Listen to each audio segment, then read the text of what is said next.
¿Cómo se construyen masculinidades en el liceo?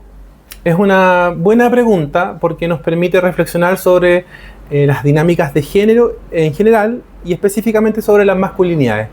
Yo lo primero que diría es que el liceo es un lugar donde se aprende a ser hombre, si ustedes quieren, donde se aprende una serie de mandatos, de discursos y de prácticas sobre las masculinidades. Y para eso es importante al menos decir cuatro subdimensiones, si ustedes quieren. Primero, uno en el liceo aprende a través de cuestiones muy sutiles, muy cotidianas, que a veces uno ni siquiera es capaz de ver, cómo relacionarse entre hombres. Uno aprende ahí código, formas de respuesta. Eso es muy importante porque de ser algo tan natural está presente en la convivencia escolar. Segundo, que uno aprende a partir de ese encuentro anteriormente señalado, uno aprende a quién le debe respeto, dónde está el poder, cuáles son los espacios donde yo soy más reconocido, donde valgo más como varón en tanto en el liceo. Esas cosas cotidianas y concretas se aprenden precisamente cuando uno observa dónde están los que la llevan, como se dice cotidianamente en la escuela. También uno aprende cómo se maneja el conflicto. Cuando digo esto estoy pensando específicamente en el caso de los varones y de sus construcciones de masculinidades. Estoy pensando en cómo se disponen precisamente frente a ese tipo de controversia, sobre qué cuestiones se permiten decir y qué otras cuestiones quedan al margen. Y por último, cuáles son las emociones que se pueden expresar y cuáles no. Cuáles están clausuradas precisamente por estas dinámicas que están presentes en el liceo. Y esto es importante porque la masculinidad es una promesa.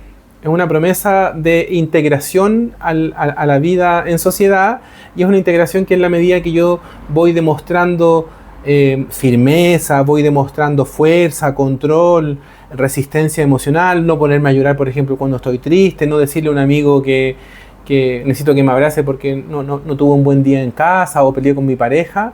Cuando soy capaz de controlar y de administrar eso, lo que ocurre es que gano un cierto prestigio o reconocimiento en el liceo. Ese es un primer asunto que me parece importante, sobre todo porque esto ocurre cotidianamente y la convivencia escolar puede precisamente tematizar esto para hacerse preguntas y ver cómo mejorar las dinámicas sociales.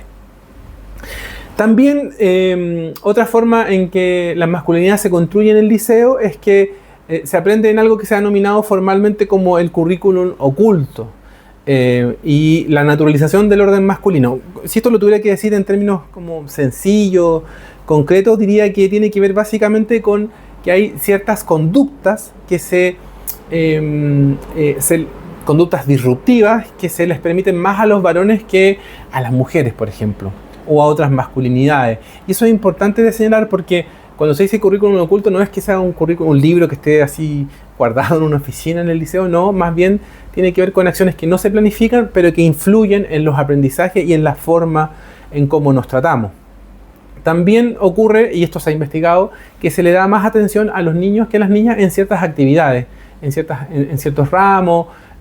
Y uno lo puede ver, por ejemplo, en educación física, lo que se espera de los niños en algunas prácticas. Se supone que a todos los niños, por ejemplo, les gusta el fútbol. Entonces, eso también influye en, por ejemplo, cómo se piensa una actividad, cómo se piensan los recreos, por ejemplo. Y también las expectativas que hay sobre los varones y sobre las mujeres en los establecimientos educacionales, y cómo eso va construyendo una serie de dinámicas que influyen en la forma en cómo los estudiantes se tratan entre sí y cómo son tratados también por el mundo adulto, ya sea profesores, directivos, asistentes de la educación.